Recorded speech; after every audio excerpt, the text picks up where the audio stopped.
Kemen Gavası nömrü 3 Жалпы орта білім беретін мектеп кешенінің 4 сынып оқушысы Садық Али Нұрмын. Мен сіздерге өнегелер тегілерден түлкі мен құмыраның ертегінің көрінісін көрсетіп беремін.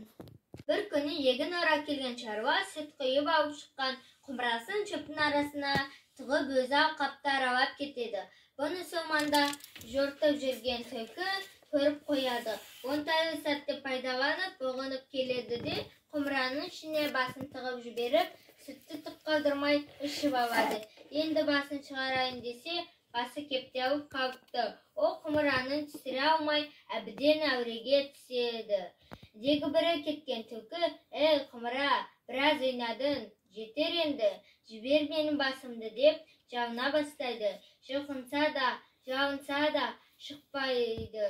Сонда ол ашуланып, «Қап бәлем, тұра тұр, жақсылықпен жібермесен суға батырамын» деп жүгіріп келіп, өзенге көміп беріп, сөйтіп ашқарақ түлкі құмырамен бірге суға батып кетіпті.